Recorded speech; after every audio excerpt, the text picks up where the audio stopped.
All right. Welcome, everybody, to Catfish Weekly, along with Chad and Josh. I'm Lyle, and boys, we got a really great guest on tonight, and we'll get to him in just a second. Chad, you've been catching too many fish. You're going to have to slow down. No. Mm-hmm. Oh. The new boat's working out for you, bud. You can move around. You're more comfortable, and you are definitely on the fish. Been You on had a some great good ones. weekend, didn't you? Yeah, we we didn't catch a lot of numbers, but we caught 6 fish, and then we caught one that was 10 pounds, almost a 20-pound flathead, 2 20s, a 25, and a 39. I'll take it. There ain't nothing nice. wrong with that. Any That's weekend. for sure.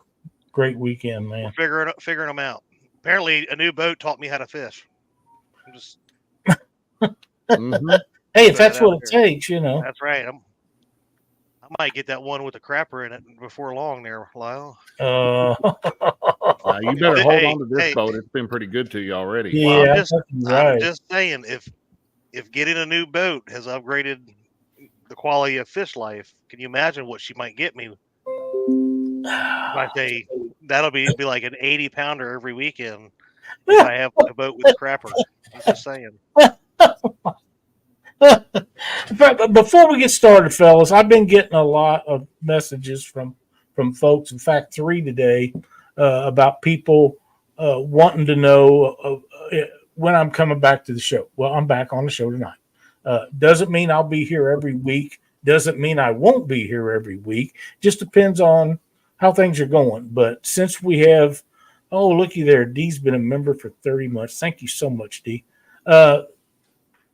Thanks to getting my back fixed up a little bit, it feels so much better, and I can sit here pretty much throughout the show now, and I'm not trying to figure out how to hide the fact that it hurts so bad. So, yeah, it's a lot better, but these guys done a great job without me, and they'll continue to do a great job without me in the future. So, if I take a night or two off, don't think anything about it. I'll always be around, and we'll just keep going.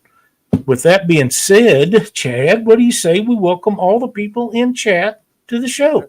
Well, let's do that. Welcome everybody in the chat to the show. And you're right. Pops will be with us until that application to the home that Josh submitted goes through. But there is a waiting list that we're waiting to see what happens with. So let's say hi to people in chat. We got Sam. We got member Uptown Chrissy Brown, 922 Crappie Barbecue. We got Big Wrench Catfishing, Curtis Cunningham. And KOAW's link is in the description of tonight's show as well. It's K&N Fishing. Correct? Smarts. Fishing Smarts. Yes. Yep. Thanks. I'll shut up and move along now. We got Jello rigging for fatties. Crappie Day Fish on Bugman 22.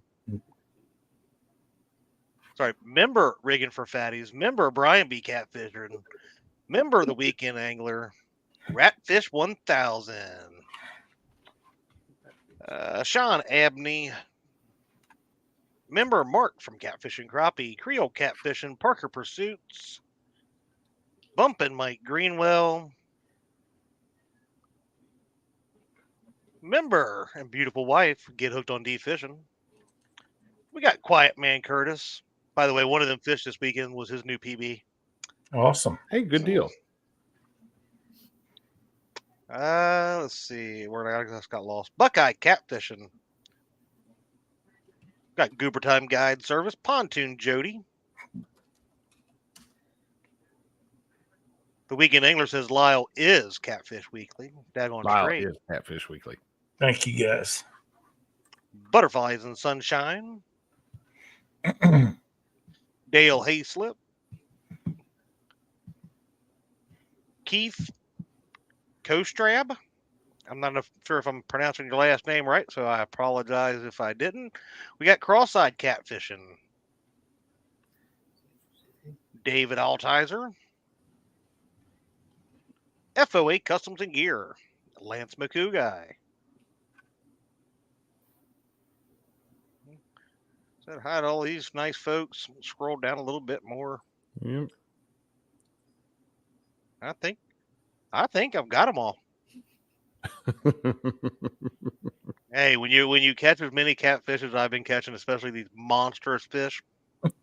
Hey, Brian caught a fish this weekend. Didn't know he was still. I didn't know he still fished. Yeah, Brian caught a fish this weekend. Good for him. They're trying to tell me that it was not on a green screen, Lyle, but he made one of them bets with me that he'd be out fishing before long, and I lost apparently. Okay. We don't want to go into that. We got a great guest tonight. We do, and let's just go ahead and get him in here and get started. How you doing, buddy? I'm doing good. How about yourselves? Not too bad.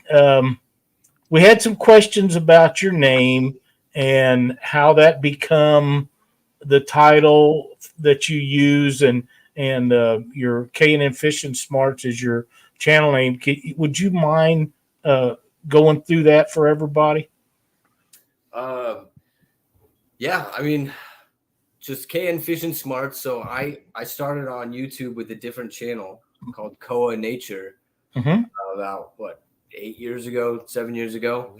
And because biology has been my passion. I'm evolutionary biologist originally before I started specializing on fisheries. And so I'd say now I'm more of a fisheries biologist, and that's definitely what my research is now in my work. So K&N Fishing Smarts, the KN just stands for the KOAW Nature, and then Fishing Smarts. Excuse me to the people watching. I'm sick, so I'm losing my voice a bit today. But I just want the Fishing Smarts is I just felt that myself, I wanted to learn a lot more about fishing. I've been doing it for 30 years, but there's always something to learn. And so I wanted to take my biology scientist approach to it and kind of just develop the Fishing Smarts part of it. And so I think the people that are at KNFS, K&N Fishing Smarts, we just like learning about fish and fishing at the biology level, not just the fishing level as well. You know, we had you on Panfish Nation last year, I believe it was, and we went through a bunch of stuff about bluegill and panfish and different aspects of catching them and how to tell one from the other. I can't tell you how many times since the first time I started watching your videos that I have went back and watched the 13 different species that you went into great detail of telling one from the other. That is one of my favorites. And then you had a series that come out about you going around and catching a whole bunch of different species in different areas. That's another series that I really liked. And Appreciate that very much. Oh man, because you put a lot of work into that. Yeah. A lot of travel time and a lot of work in it. But the ones that you done with different ways to catch these fish, with jigs and live bait and 2 or 3 other things, that's one of my all-time favorites. And I'll see them pop up and I'll go back and watch them. And if I'm having trouble determining what kind of fish I got, I always go back to the one where you tell everybody about this is how you count the rays, and there's so many this and so many that. And I can go into that and I can say, okay, this is definitely the fish that I caught today. So yeah, I appreciate that. And I think that's what I wanted to do, is because I know as an angler, I also have that curiosity. I want to know exactly what I'm catching. And so I'm glad that I get anglers that can use that resource. And that's why I wanted to put so much effort and make it a usable resource, so people can be like, yes, I know what I got. This is my PB green, or this is my PB red ear. I appreciate that you appreciate that work. Oh man, and there's a lot that goes into what you've done in some of those videos. And I thought I was catching warmouth down here in the creeks and rivers in southwest Missouri for the longest time, and actually they was green sunfish.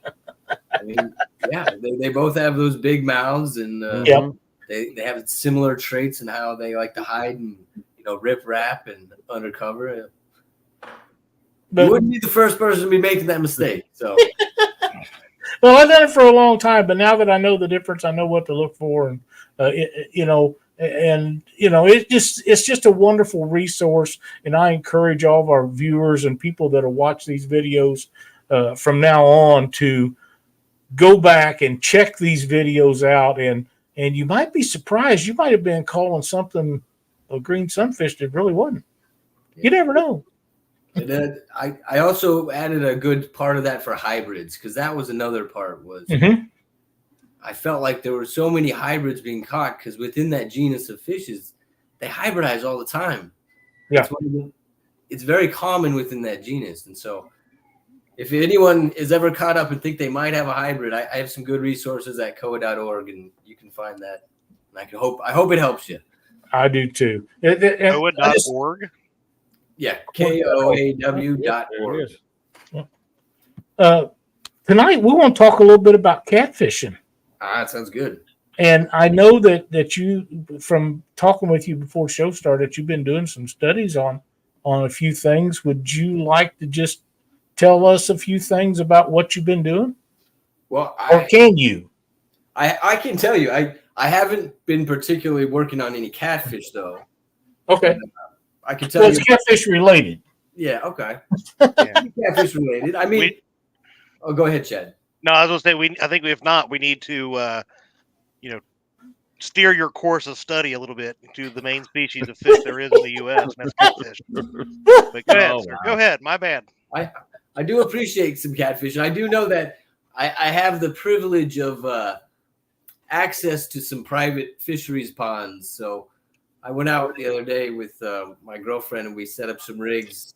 No one else really has access to these, and I think we got just a nice 25 channel cat, and it was just a nice catch, and there's just nice catfish in there. But I don't know what you guys typically like using, but for me, a Santee Cooper rig or just a Carolina rig right offshore, that's easy for me if I don't have a boat. Yep. But research-wise, it can sort of relate. Last week, we were talking before the show that at SIU, that's where I'm doing my graduate study and research right now. We get a lot of funding for studying the Asian carp, and so those are thank you, Realistic Fishing. There's actually 4 Asian carp in the U.S. There's the the grass carp, the black carp, and then the big head carp and the silver carp. And the silver carp, most people are familiar with, especially around the Mississippi, because they're the ones that jump out of the water and hit everybody. So last week on the Wabash River, which is between Illinois and Indiana, we teamed up with Eastern Illinois University. They were out on the water electrocuting the fish, and they were bringing them to us. And we'd knock them out by putting them in CO2, a tank with CO2, knocks them out. We take fin clippings.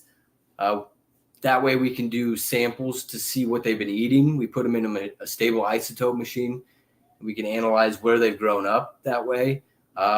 Then we take a biopsy of the skin, but then we do a surgery on them. And then these are big fish too. So we're pretty much cutting up, if they're not 4 or 5 pounds at least, we're not putting a tag in. But if you think of it like the shape of a shotgun shell, but heavier, we're cutting them up and putting these acoustic telemetry devices in them, and we're releasing them back in the rivers. And so these are in Illinois as well, and other rivers. So if you anglers happen to catch one or find one, or even if you find one on shore, they usually have a tag on the outside too called a flow tag with numbers on it. If you call that, there's usually a reward for returning the sensor and saying the location you found the fish, because that's what we want to do with the silver carp. We want to control them, but we can't control a species if we don't know where they are. So if we can monitor their movements, can we see, are they moving into tributaries at this time of the year? Where are they spawning? How far up the Ohio River are they moving, or the Wabash? So that's with the Asian carp. That's not going to be specifically my research, but I've been doing a lot of helping the other researchers to do that right now. And for catfish, that's important because if we think about our flatheads, even the bullheads, channels, any of the predatory catfishes, which most of them are here in the U.S., their food sources are going to be small fish or decapods like crustaceans, crawdads. They eat a lot of plant-based food too, but we're trying to find out if the silver carp, which are primarily plant eaters, they're eating the itty bitty phytoplankton in the water. Are they stealing the food from the little larval fish? So say you've got gizzard shad, right? They need to eat that too. Are the silver carp making it so the gizzard shad population's declining, which is then ruining a food source for the flathead catfish? Their food webs are very complicated, and there's a lot of variables going on, but right now we need more information. And so there's always a tie when you're researching one fish species or one riverine species. It'll always relate to another species somehow because it's all connected. So that's where we're at with the silver carp. And I can say that there is right now, because I was just at an AFS symposium a few months ago in Michigan, and there's so much research on it. There's been so much money in it for the last couple of decades, but we can't definitively say in many cases if the silver carp are having a very negative impact on native species. We still don't have that confidence. Really? But we do know that we don't want them there because the goal is not to promote the invasive non-native species to continue. And definitely we pump a lot of money into keeping them out of the Great Lakes. And so far they have not been able to set up populations in the Great Lakes, which is good. Yeah. Well, I know we have the Asian carp all the way up here where I'm at now. We're starting to see a adult presence.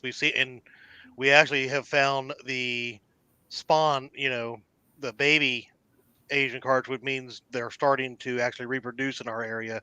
And I'm all the way up by Cincinnati, Ohio. So Yeah. And it's going above that. So they're moving. Definitely. Yeah. We've been seeing that the movement you're talking about, even with what you're saying, seeing the larval and the juvenile forms. We a way that we can kind of figure out where the carp were born is they have otoliths, which are these little itty bitty ear bones. And so what we can do is we can take a carp, we'll kill it, we'll take out the ear bone, and we want to look at the strontium levels, which is an element.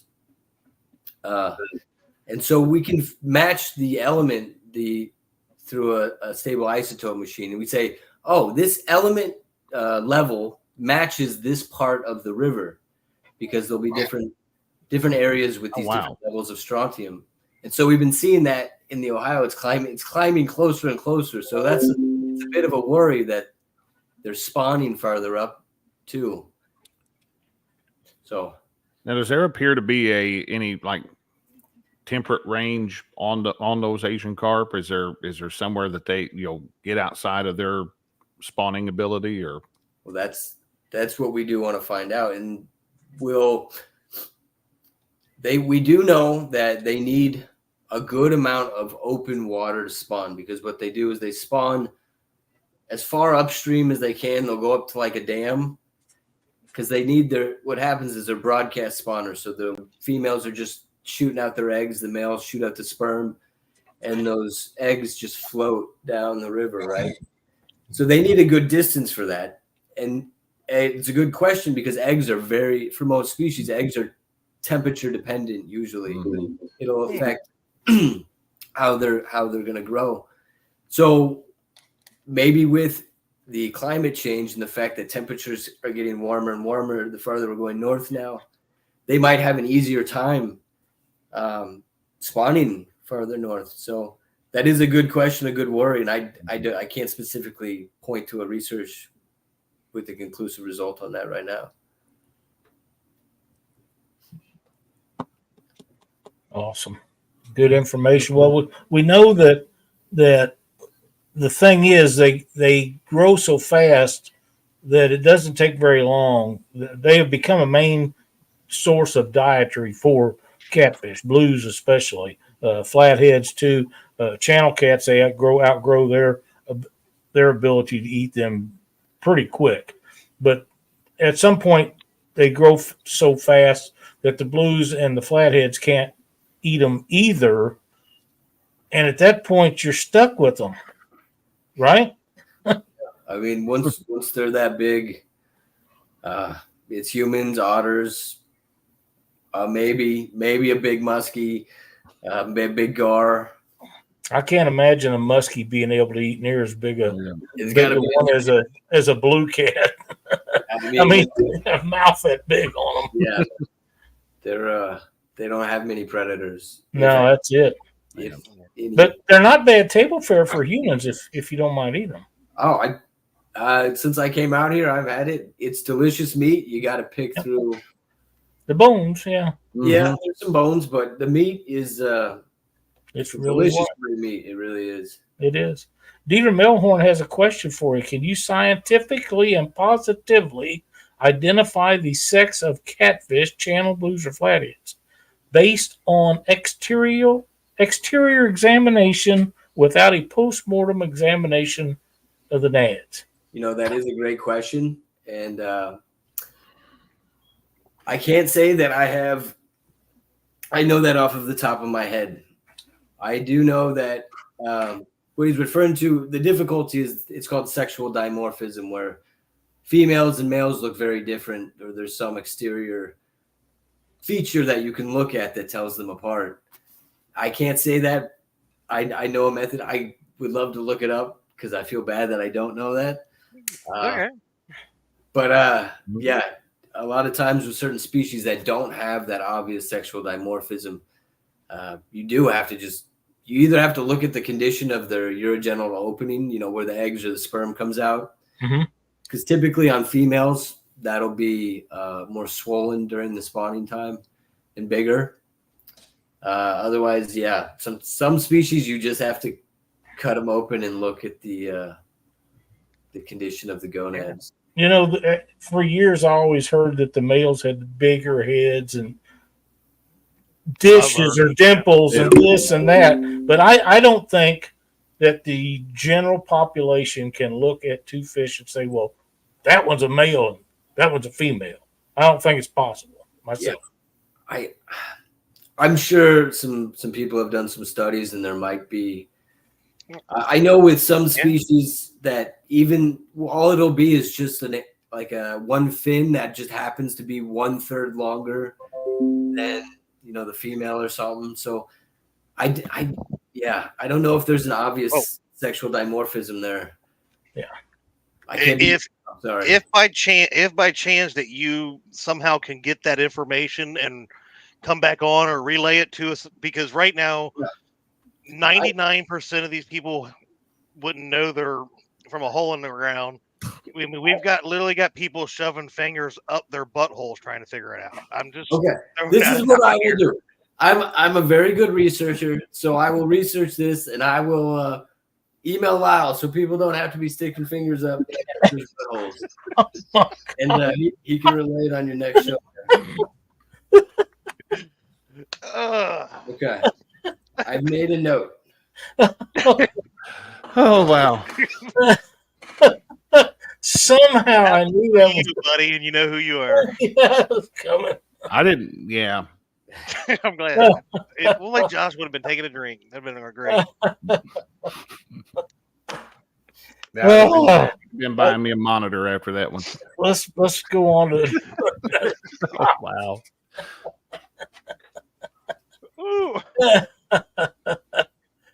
Oh man. So do you know of any specific studies that are going to be coming up with what you're doing that will be catfish specific? At SIU, I can't say any of the researchers are specifically working on anything specifically catfish related. I mean, my research is going to be focusing on the Cache watershed, which is got a nice wetland in it. And so I will be looking at species assemblages, which means I want to just basically see all the species that are in there. So I'll be seeing, what channels are creeping in there, what flatheads. I want to see what bullheads are in there, what mad toms. Those are all catfish species. So I definitely I love catfish. They're fun fish with the whiskers. Plus, they're important predators in many systems. Oh, absolutely. Is there mad toms in our area? Oh yeah. And see, I never knew that. The only place I ever seen them was way up north when I was up in North Dakota fishing. I caught some up there, and I thought there was little mini flatheads. You know, Yeah, they look a lot like flathead. Most people don't see mad toms because you mostly have to microfish for them, and a good number of them are primarily half their diet's going to be plant based anyways, so they're probably not going to pick anything up off rod and reel. We caught some up there. I was shocked, but they look a lot like a small flathead or bullhead or something. Yep. But really cool little species of fish, and I was pretty impressed with them. I just couldn't believe it. Yeah, there's a number of different species of mad toms too. I'll admit, I'm still learning a few of the species down here because I've been in Virginia so long.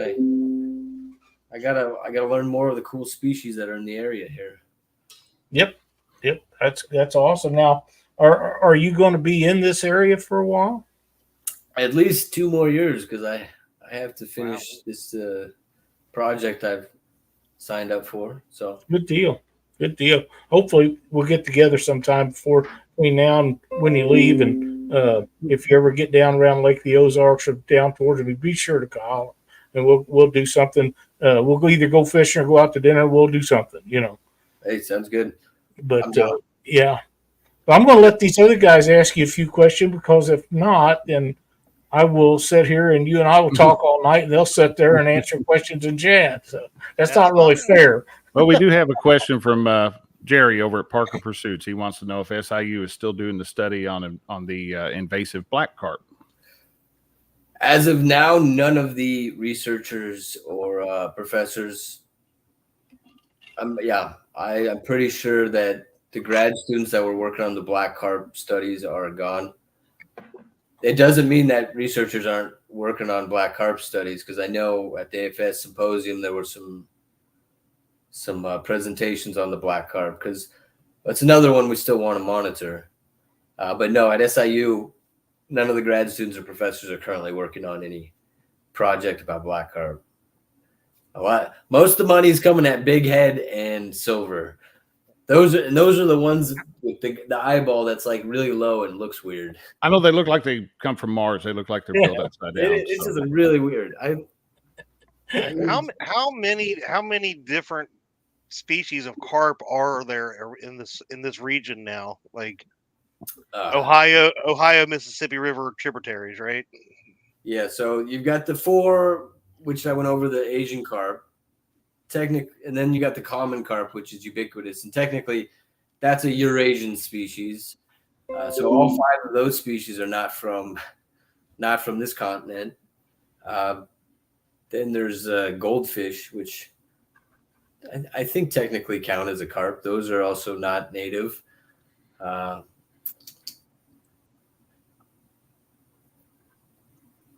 I think that's all I got on top of my head right now.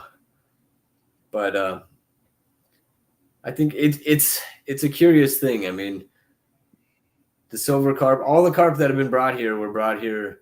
Some of it were intentional releases, like common carp. All those were intentional releases initially. Now they're everywhere.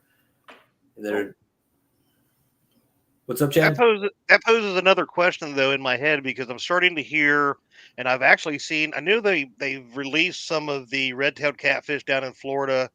They've talked about like peacock bass. People are getting these exotic species in. I just saw a post, and I can't remember exactly where it was, but it was like Virginia, West Virginia, somewhere out that way, where somebody had caught a red-tailed catfish, and they had posted and asking what it was. Wow, do you see that? Yes. Do you see those making it out of what they've put into Florida into, say, like the Mississippi River or some of the tributaries down there, like the Red River, Chafalaya, all that end up migrating up, right? The red-tailed catfish, that's the one that's indigenous to the Amazon basin, right? Yes. Yeah, I don't see that establishing too well north of Florida or maybe Louisiana, because that's probably a species that requires a nice warm climate year round. I think the northern waters get a bit too cold. There's no place to retreat. So it is possible you can get these random releases where a fish will survive in an area for a while. I mean, you think about the alligators that get released. They survive for a little while in a spot. Yeah, we've had alligators around here in some of the rivers that get caught because people get them as pets and then they release them. Yeah. So, I mean, most of the time, those species just can't establish breeding populations, and that's the big worry. And then that would be my wonder is the adaptability of fish species to overcome, wintertime, how far if they could go with water temps, just changing with the times and their location, what they're being given. Yeah. For invasives, I mean, if we think about evolution, that evolution is a slow process. So right. Most of those invasives that can't deal with the temperature or the climate won't do too well. So yeah, I mean, I don't know. What's your question getting at? Am I answering that correctly? Or I'm just kind of was curious because I know our water, which it up here it flows down to the Mississippi, Missouri. They get water from Canada and stuff. It all flows down, and it gets even in the springtime. It's still cold water entering into the ocean. So I didn't know if any of those kind of species got dumped into one of those rivers down there. Is it possible for them to migrate slowly up? You talked about evolution slow, and it may not be as fast as the invasive carp species spread that we've seen, but would they be able to slowly adapt to that and move forward if they ever got into those rivers? That's possible. I mean, if you're just talking about a fish starting at the bottom of the Mississippi, if they're a long-lived species, they could work their way up, because even though there's dams and all of this, we're trying now to always include fish ladders and keep connectedness, because we understand more and more that our native species move around. They might start in a tributary in Minnesota and want to end up down in the Mississippi and Arkansas. That's a normal life thing. So just as it's good for our native species to have those pathways, it can allow non-native species to migrate up. And I mean, that's the silver carp catching on that. That took a while, because they came in the 70s, but it took a while before they actually had a good breeding population. So they escaped during a flood, didn't they? Is that what got them out of the fish farms? This is the thing. This is the thing that I thought, but then I went to the AFS conference and sat in on every carp talk they had. And there's a guy there called Dwayne Chapman, who's considered the god of carp, because he was the first one to recognize the problem, and he's been researching it for he's a federal worker. And he says, no, that's not what happened. So he thinks that it was an intentional release. So I don't know. That's all rumor. Wow. Yeah. Well, they said it was kind of like koi ponds and stuff is what they had them in, and they supposedly flooded it and got into some waterway. And now they've spread like crazy. And I think Dwayne's point was that workers get lazy, and they probably had to drain the ponds at some point, and they just decided they were going to throw all the fish in intentionally. The sad part is we're paid for this for the rest of our lives. Yeah, I mean, the worry is how it affects the ecosystem services, which are what we humans want, what we need from the environment, but also how it affects the food webs and the other species. So we're figuring it all out.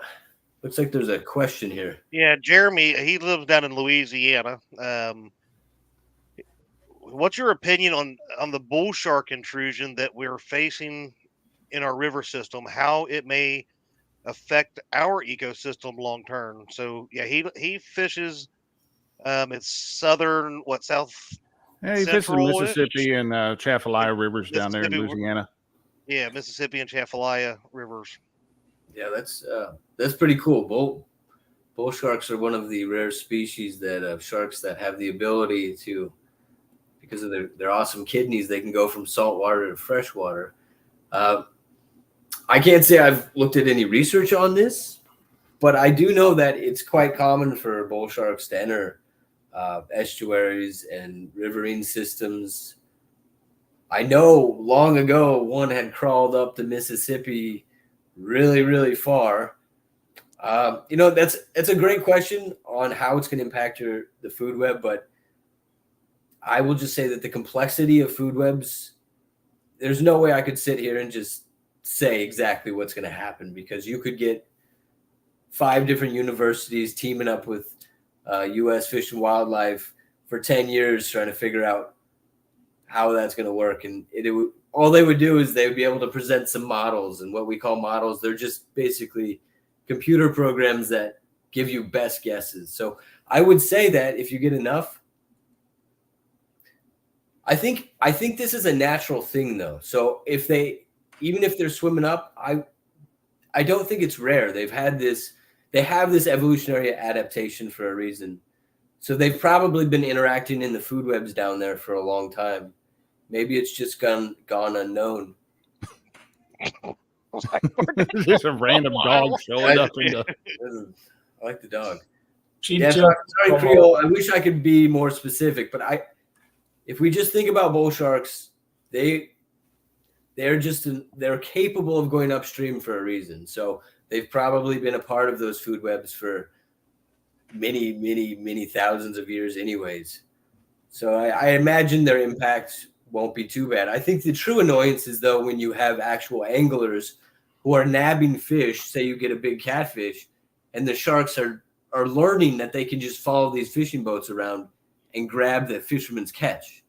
That's turning into a big problem. That's with all species that they release, though, isn't it? Yeah, I mean, sharks they'll chase around any fisherman's boat if they're learning about it. Yeah, it doesn't take very long to catch on to that. I tell you what, I know if I was a shark, I'd be chasing Creole's boat around. Is he pretty skilled? Good skill. He's all right. Oh wow! I have a question that just was sent in to me from Ted Ellensbecker, and Ted wants to know at the start of this invasive carp explosion, which arm of the government allowed them in the country and why? Or do you know? I don't know. I would imagine the thing is we have to think about the 70s were very different, right? It was. There was not that much government oversight on. No. I remember him well though. Yeah. I wasn't around in the 70s. I wasn't around then, so I do know that government oversight was a lot less. It was. It was. Go. Do you have any view on catfish getting classified as a game fish in any areas? Well, sure. Like, yeah, catfish. It depends on the state. Missouri is a different. Yeah, we're the good guys. We've had catfish as okay. Hold on. Missouri not included because they have Bud Light Stadium over there in them Cardinals, so they don't. No, count. that's not the. Hold on, let me mute him because he's gonna have a. So besides them, there's a lot of states that would love to have that instituted and protected. Like a true game fish. What's your thoughts on any of that you might have? Well, let's for those that might be curious, every state here, and if there's Canadians watching, I think you guys do it by province, but states here in the U.S., each state does their own thing as far as regulating the fisheries, and then there is a bit of federal oversight too. But a game fish is defined as a fish that we call them game fish because we want to protect their populations. Therefore, we want to regulate closely what the creel limits are going to be, what slot limits are. We want to make sure that those populations consistent. So I know many states that have catfish species as game fish, listed as game fish. They're not always going to be rough species on according to every state. So I'm not sure what state you're in, to you who posed the question, but usually you're going to classify a fish as a game fish if you feel that that population is at high risk of overexploitation, or you're worried about that population not being able to survive because so many people are fishing for it. I hope that clears it up a little bit. It has to be. We have a conservation department in Missouri that is not controlled by any government entity. It's a separate thing from everything else. And they are allowed to do things that a lot of other states doesn't. But with that being said, the game fish status will make things happen that you'll not get done any other way, such as regulations on commercial fishing.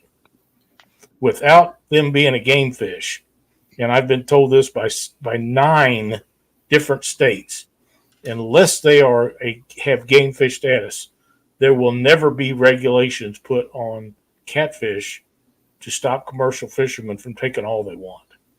And that's a fact of life. And, you know, I've tried to tell people this and they don't understand, but if you will contact the people that's over fishery departments in these states that are allowing this to happen and get somebody that'll actually be honest with you, they'll tell you that.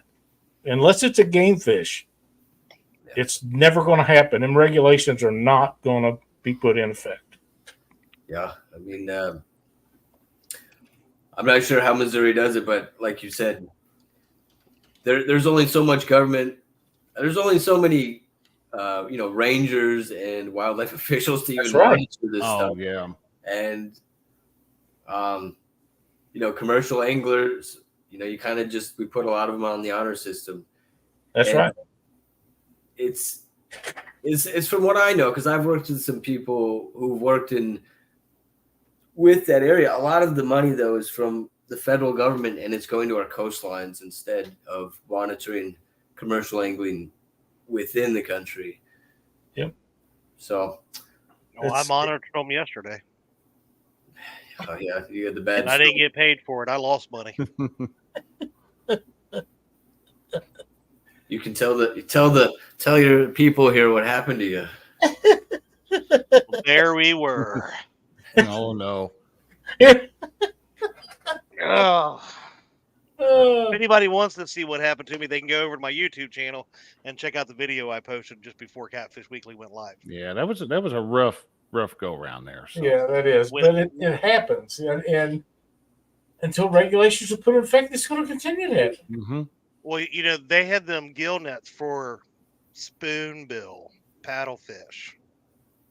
I bet that's all they're taking out of there. You talking about the spoonbill makes me think of something. And by the way, they're not a catfish. No, they're not a catfish. But we always call them one. Yeah, they're a spoonbill catfish. The spoonbill catfish is not a catfish. It's a big old filter feeder. That's right. Delicious table fare, by the way. But that's not really where I'm going with. They used to be so plentiful behind Kentucky Dam. Yeah. So the tailwaters at Kentucky Lake, right there at Kentucky Dam, we used to go back there and you catch a bunch of them. And then those Asian carp moved in, and it's like they run them out. So I don't know if if they're competing for both of them being a filter feeder, both of them competing for the same resources or what. But it's an anecdote, but there's always truth that anglers, we see what's on the water all the time, right? So, that's a great point is you have paddlefish. They don't have any teeth, right? They're completely filter feeders. They're big filter feeders, just like the silver carp. Yeah, that's competition right there.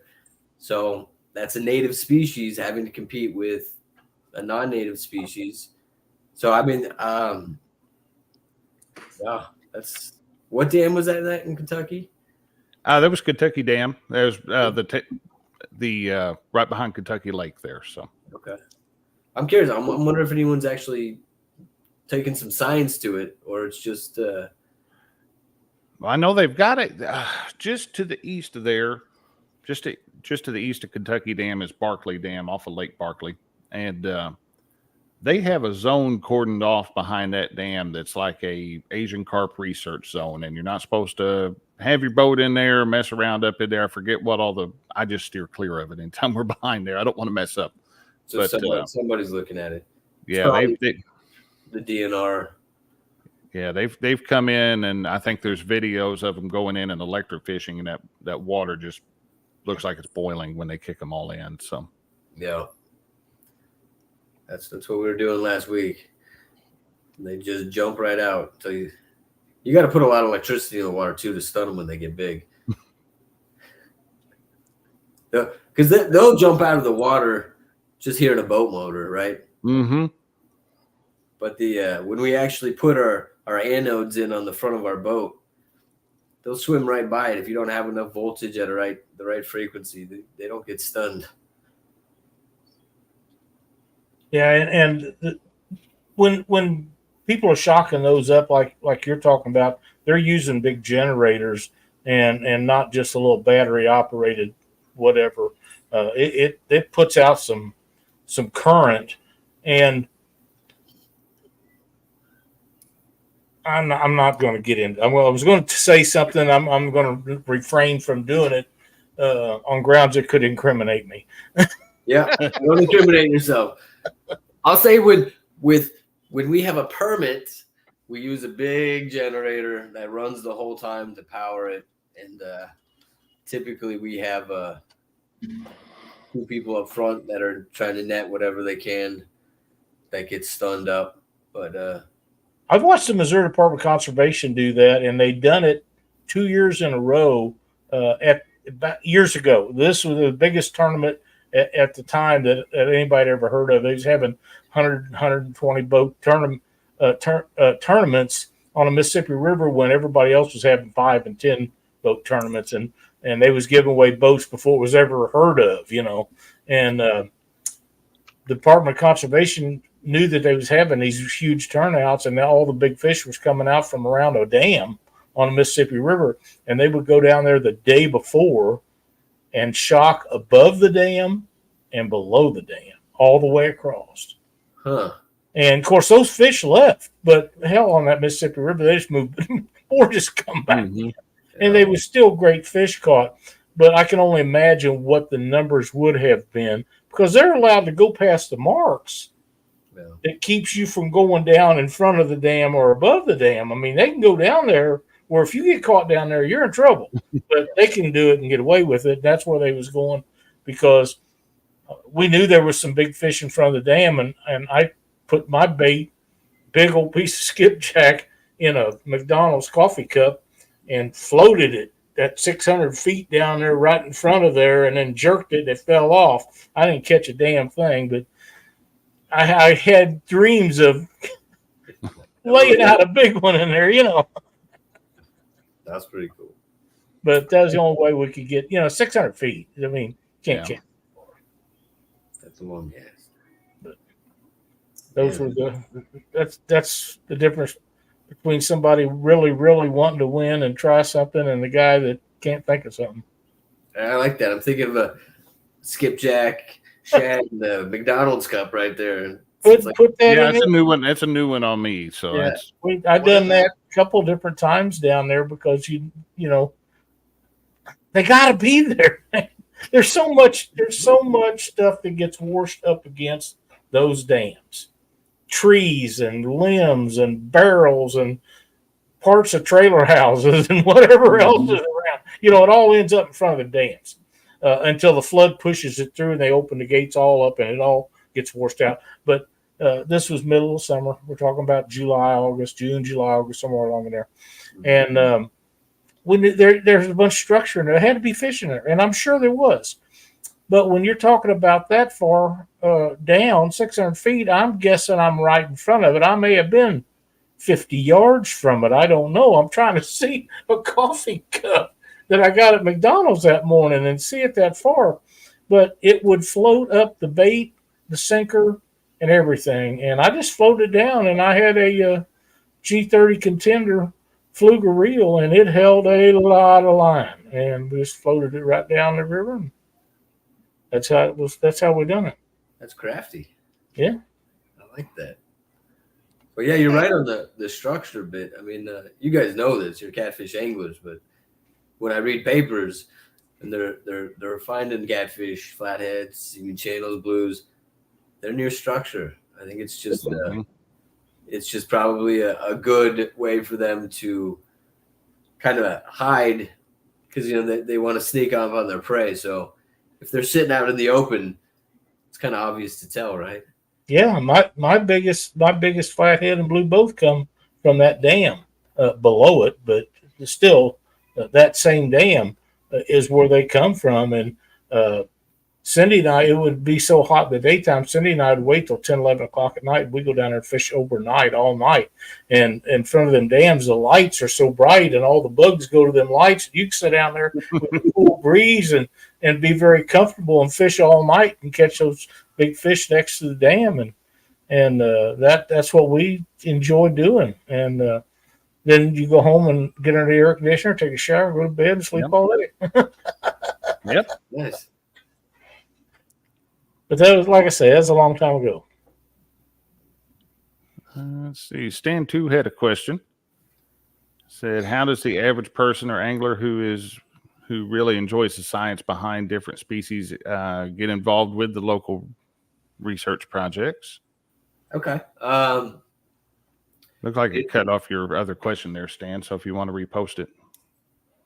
Yeah, I could only see the research one, but for the most part, for a citizen to get involved with the science going on, often your local DNR department usually has, I should say, some citizen scientist outreach projects where they want you to maybe give them information on what you're catching, or they're actually willing to do workshops with you. There's a lot of community outreach stuff like that. And believe it or not, I don't know if you guys have heard of iNaturalist. It's a site where you can post an animal you've seen, or a lot of people post a fish, but it posts an observation. I know anglers are hesitant to do this because you don't want to give away your fishing spot. But actually, a lot of us researchers love looking at this data. It's all citizen science. It's all citizens posting this data, but we can actually monitor species movements by just looking at this data. So I always can encourage people, if they get a rare fish species or something, definitely put that on iNaturalist, because that's immediately accessible. But as far as getting involved in the science within your community or state, check the DNR website first, because they usually have community outreach there. I know Department of Conservation in Missouri has programs like that where you can be involved with some of that stuff. Yeah.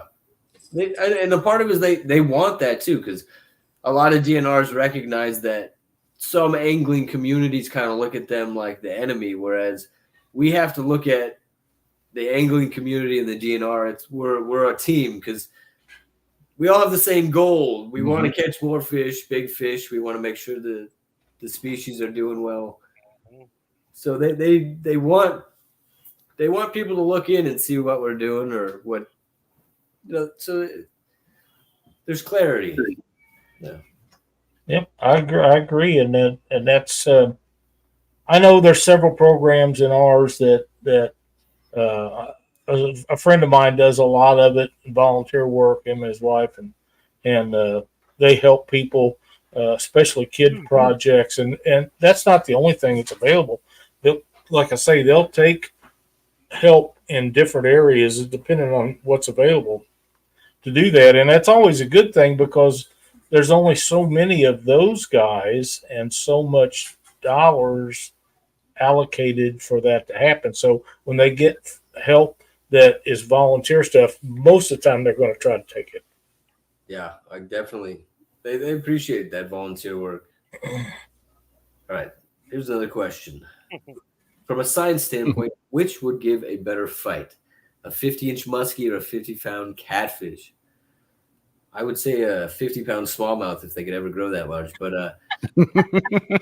wow, I would have to say it would depend on the catfish species, but I might actually lean even though I'm my one fish I still haven't caught yet is a 50-inch muskie. I'm waiting for that fight one day.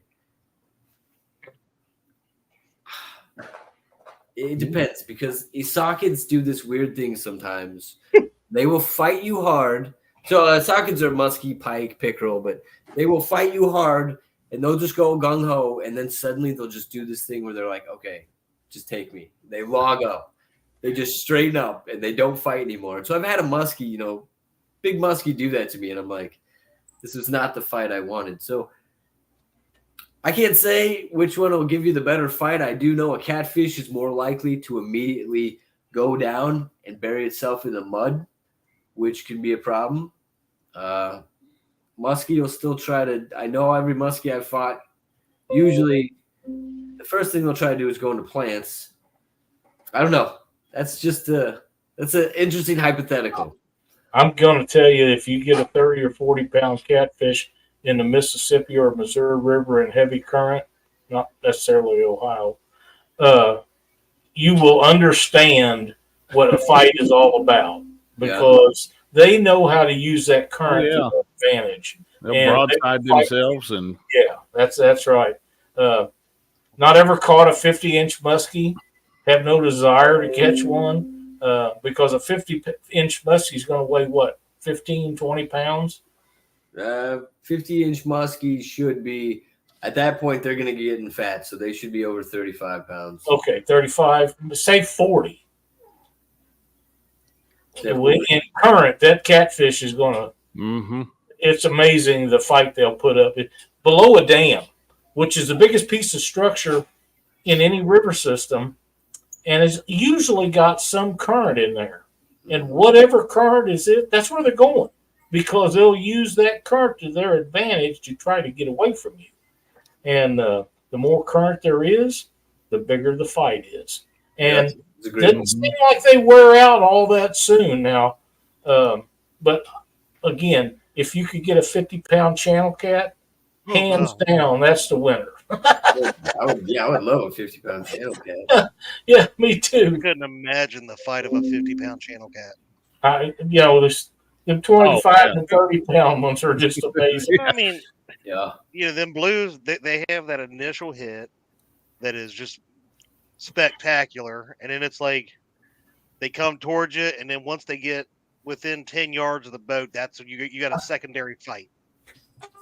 Flathead's just trying to figure out how to get them off the freaking bottom. But a channel cat, from the time they bite that bait to the time you put them in, they don't stop fighting. No. Oh no, channel cat's baddest boy on the block, Absolutely. Yeah, absolutely. Oh, here's a real good question. Didn't like the other one. I took the other one off there. Does catch and release hurt the size of fish by overpopulation? Does catch and release hurt the size of fish by overpopulation? Okay, I think I see what you're saying here. Does catch and release fishing make fish smaller, or? I think would they overpopulate? Maybe stunt. Or maybe something like selective harvest, where you are taking some fish and I'm taking a Baldwin Lake. I'm taking a Lake Baldwin here, which is stunted blues. Okay, yeah. I mean, it's going to depend on the system, obviously, and what's going on there. I mean, that's just so broad, and it depends. It's so system dependent. But I mean, it can happen. I suppose I'm just thinking immediately on like a trout thing where you get someone that they release a whole bunch of trout at one time, expecting them all to be caught in like a month. But if you suddenly don't have anyone catching them, that's going to completely mess up that whole system. As far as catfish, though, yeah, I mean, you might have if you're talking about ones that are stocked in a system and they're meant to be caught and they should be fished out, or fishery anglers are not, or fishery biologists are not accounting for those losses that should be there because anglers are suddenly releasing them. That could start messing with the dynamics of the system. Because if you think about fisheries managers, we're always trying to guess how many fish are in there so we can keep that balance. Mm-hmm. I don't know. It's a broad question, so I can't be too specific. Sorry. I do have, I saw something earlier today. I was looking around, and I've got a buddy that's wanting to stock catfish in his pond. And there is a place now selling hybrid blue and channel cat for ponds. Is that something? I mean, obviously it can, obviously they're selling them. It can happen. Is that something that's going to ever occur naturally in the wild? Yeah. My guess is it has occurred naturally. I can't say I know too much about that, but I do know that it's not common, or I would have heard more about it. Yeah, I'm sitting here thinking, I'm like, man, that would be just an awesome fish if it got the right attributes from both parents. So. Yeah, I'm very curious on that as well. I'm actually going to make a note.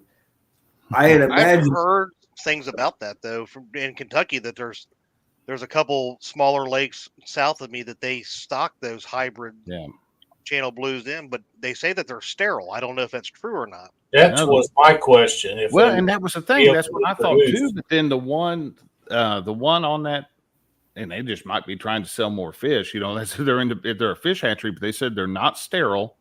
They said they could reproduce, and they were saying that a fingerling, advanced fingerling, 6 or 7 inch, can be within a year time could be up to around 5 pounds.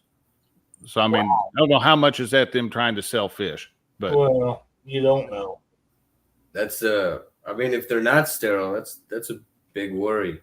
Yeah. If they get could you imagine 80-pound blue with the attitude of a channel cat? Yeah, that'd be that would be an awesome. That sounds pretty fun.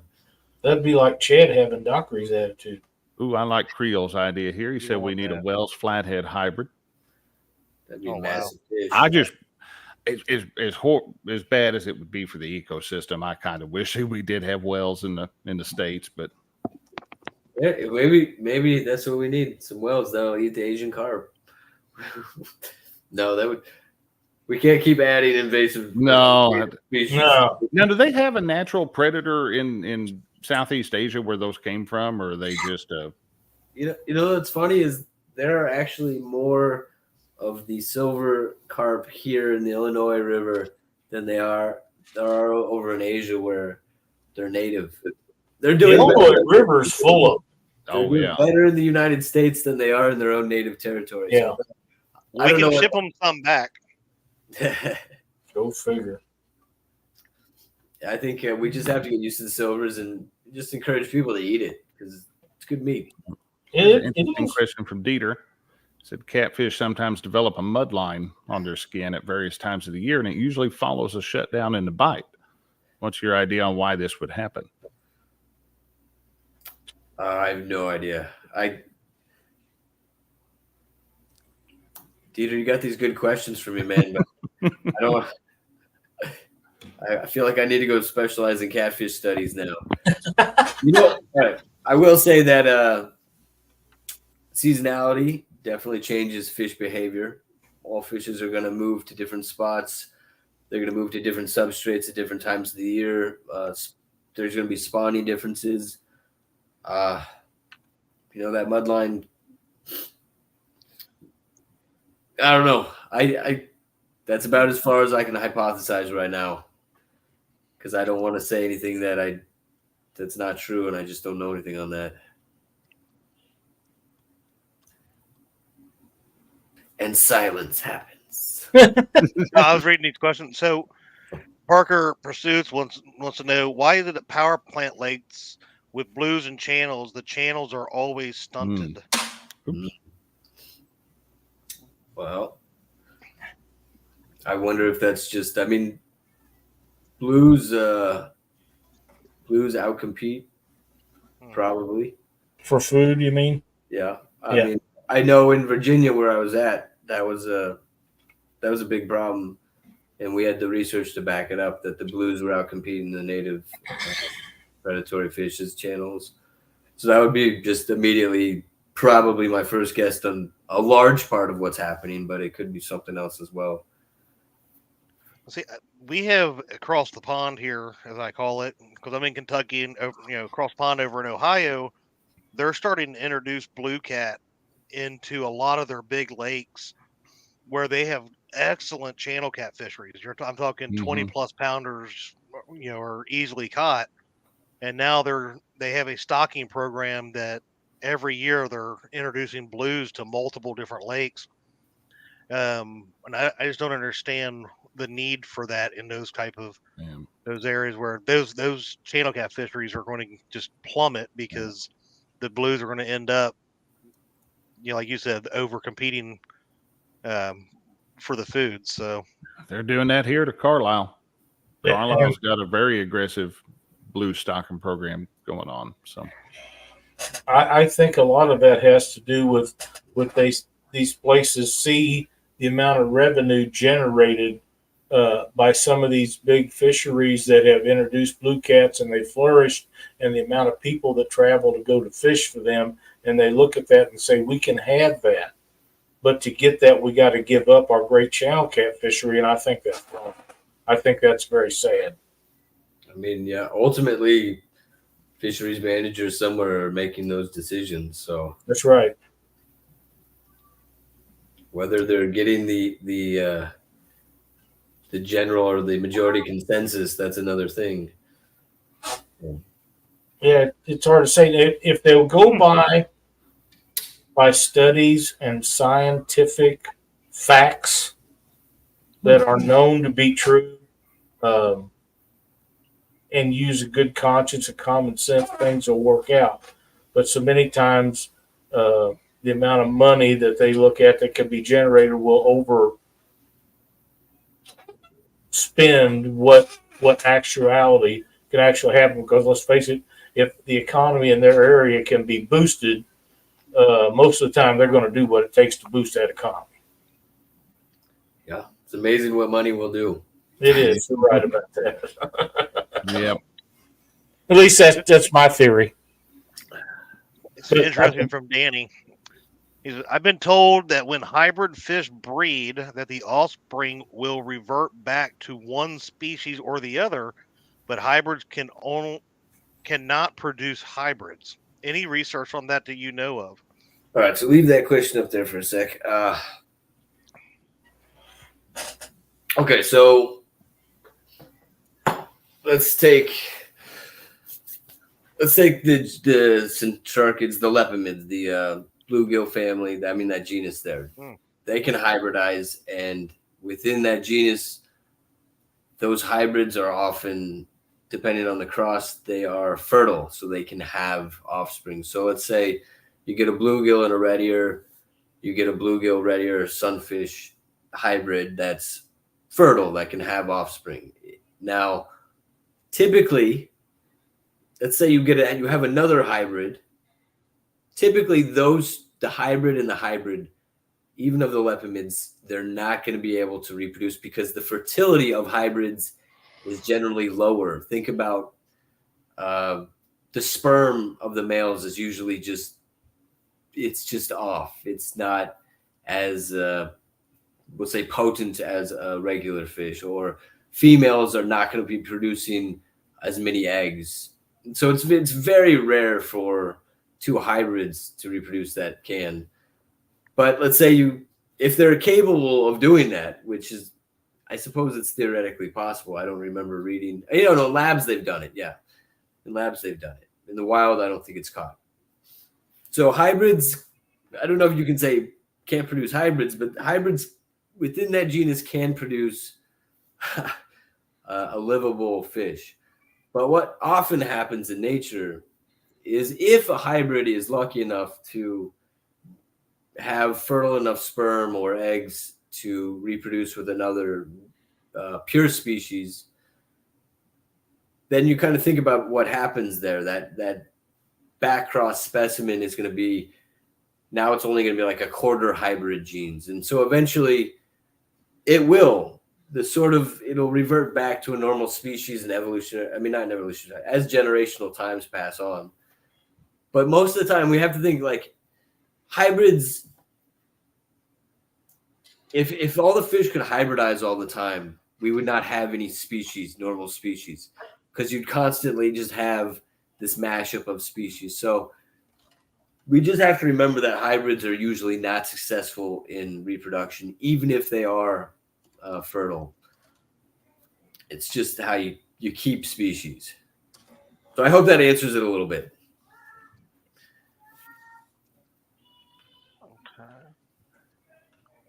Okay. Let's see.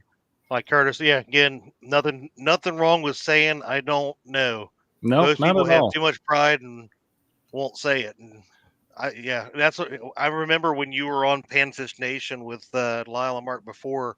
I thought that was one of the things I valued with listening to you is if you didn't know, you weren't just kind of spit some fake detail that I admire that. So Let's face it, there is a couple guys that do that. yeah, there's two others on screen with us right now, KOAW, that they do it. That's not the ones I was talking about. I tell nothing. I tell nothing Wow. but the truth about my fishing experiences. One specifically comes to mind with me, but that's just me. And I didn't say it was you, Chad. I mean, I wish I knew. I mean, I made some notes already of some things I got to go look up. So I will. I think between you and a lot of other people, though, we get an honest evaluation from what you tell us. And some of the other guys, they'll just spit something out there. No one is probably not right, but people just sit there and drink the Kool-Aid. Yeah, I mean, there's so much to know with fish too. I mean, and the whole like I was saying, food webs, the biological systems, it all gets so complicated that even I am overwhelmed at times. So even though I saying I don't know, it sort of seems like a cop out. It's not. It's the right way to go in a lot of situations because absolutely science isn't about really facts and theories. It's about processes to just better understanding a clearer picture. So that's just what I'm trained to do.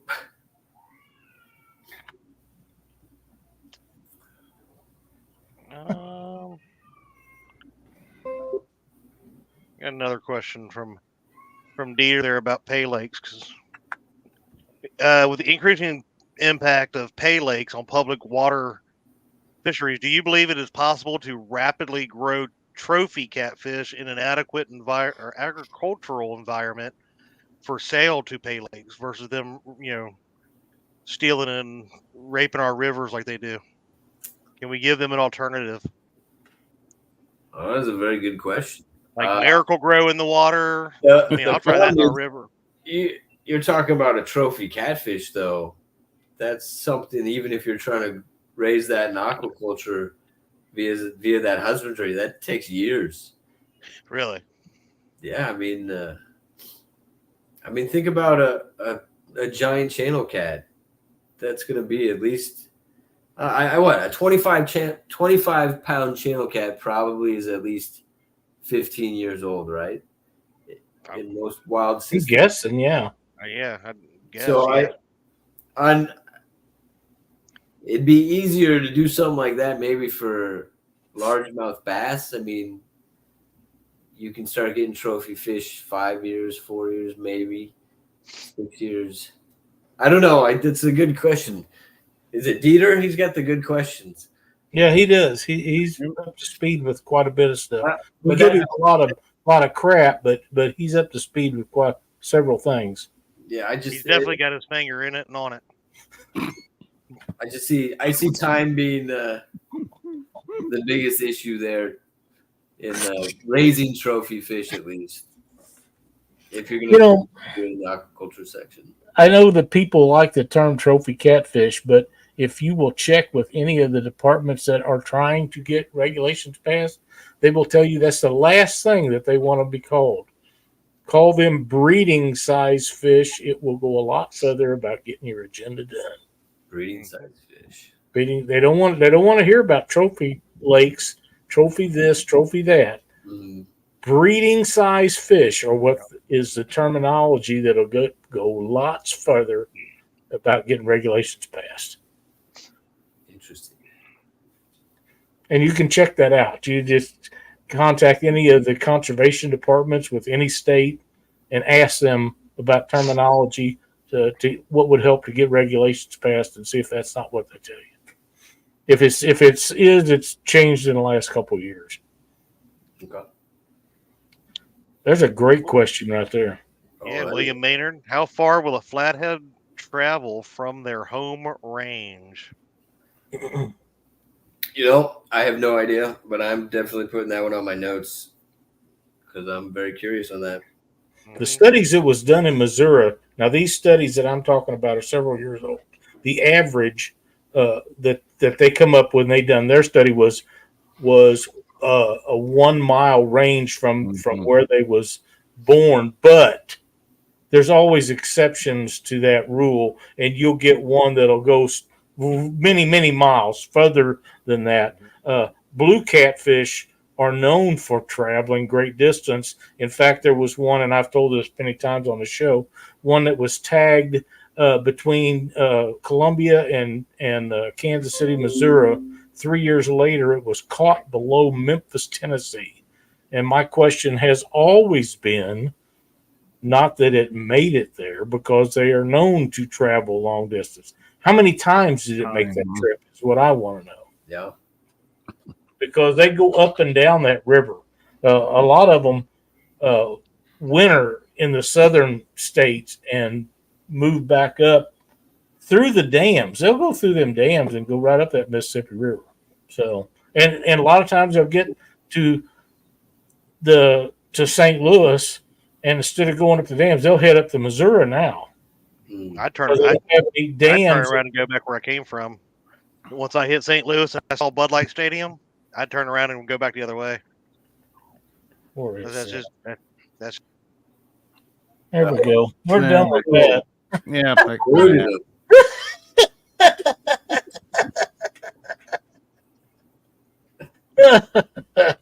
But I find it intriguing. Those are great questions because they'll travel. Flatheads travel a lot too, but they don't travel as much as blues do. And I'm not sure of any studies that's been done on channel cat and the amount of travel they do. If there's some been done, I don't know about them, and I try really hard to stay up to speed on as much of that stuff as I can. And I've never seen a study on channel cat, but I would like to see the Missouri Department of Conservation or Illinois or any of the others do a revised study on flatheads and see if any of that has changed, because that study they done is probably 20 years old or more. Yeah. I mean, the problem with something like that is you have to convince someone somewhere to fund it. So money's the driver there. That's exactly right. And like we was talking about earlier, there's only so many dollars that are allocated to each specific project. Yep. And there's one simple way for you guys that are interested in doing this. If you're serious about regulations, if you're serious about finding answers to some of the questions, write your conservation department or DNR or whatever they call it in your state. Email them and keep emailing them, and have everybody email them. And that way they understand how important it is to find those answers. Now, I'm not sure if it's still like that, but we was trying to get regulations passed a few years ago. And I was getting people from every state in the union to email the Department of Conservation in the state of Missouri. Of course, somehow it got slipped out that certain people's email addresses and stuff, I'm not sure how that happened, but according to the Department of Conservation at that time, they begged me to stop because they was required at that time, and I assume it's still that way, they had to answer all their emails every morning before they start doing their regular job, and they could never get it done because they was getting so many emails. Damn. And business picked up. It really did. Like I say, I was getting phone calls and messages and this and that. Please stop. Please stop. We can't get anything done. All we're doing is answering email. Well, then just give us the answer. That's all we want. I'm not sure if there's any others that are like that or not, but emails are a vital thing. You can write letters, but you don't know if they actually ever read them. If you send them an email, most of the time they'll answer you. So you know that you have got through to them. And I feel that's a great way to get through to these people and ask them specific questions like you've been asking tonight. If you want to get through to this, find out about it's not just about regulations. It's about the breeding stuff, about Asian carp, or any other questions you got. Doesn't matter what it is. Somebody will answer you, I promise you. Well, KOAW, I hope you have a list of notes that you're going to take back and do some more research. We'd love to have you back as a guest another time once you get that research done for us. Yeah. I got a few notes here. I'm curious. Well, if I find something, I will bring it back. I appreciate being on tonight. You have an open invite anytime you would like. Absolutely, and their Panfish Nation the same way. Please take me seriously if you're ever in my area. Down around Lake of the Ozarks, get a hold of me. We'll go fishing. We'll go out there. We'll do something. If we don't sit around and tell lies to each other, we're going to do something. I wanted to hit you up this summer, but ever since I got to Illinois, I feel like I've been nonstop doing stuff. And then I met a woman down here, so that's just more time. I got you. Had to say. Yeah. I got you. But you know what? What you do is so important to so many of us, and we're so happy that you're part of the community that puts forth the effort to get it done. Just knowing you is an honor to me, and we appreciate you being on these shows with us and helping us out. That's too kind. I'm just like you guys. I'm a fellow angler, always looking to learn more about fishing. I look forward to the day we get to go fishing together. Yeah. Hey, we got a thing that Josh does every week called the bragging board. Are you ready to do that, Josh? I am ready to do the bragging board. We got some. Hang on, check this out. We'll have a good time with this, KOAW. All right, I want to watch this. Here we go. Howdy, folks. It's time once again to take a look at the Catfish Weekly Bragging Board. This one covers through the week of November the 6th, 2023.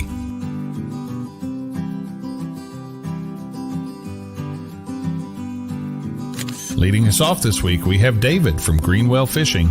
David come up with a new personal best blue cat weighing in at 43.5 pounds. Congratulations, David. That is an awesome fish, my friend.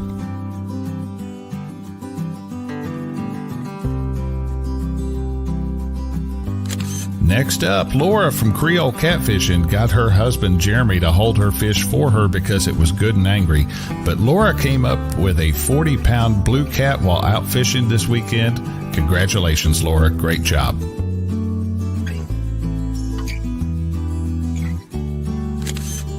Jamie from JR Fishing came up with an awesome flathead off of Lake Hartwell in Georgia this weekend. 46 pounds. That is one awesome looking fish. Congratulations, Jamie. Great job.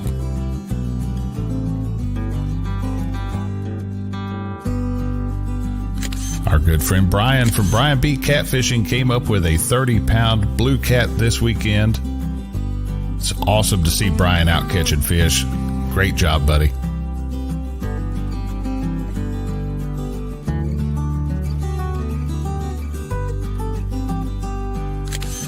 Elian, the son of Stan 3 and the grandson of Stan 2, came up with a new personal best largemouth bass this weekend. 4 pounds. Awesome job, Elian.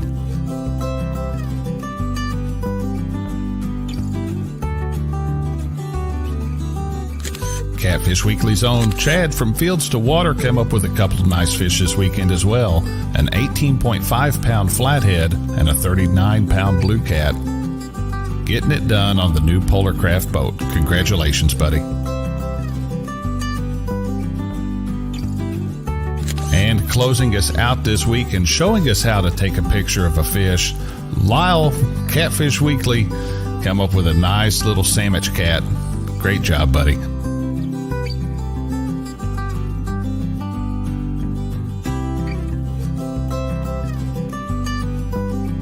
Don't Don't forget, guys, you too can be featured on the Catfish Weekly bragging board. To be eligible, the fish needs to have been caught within the past 14 days, and we accept pictures of any species of fish.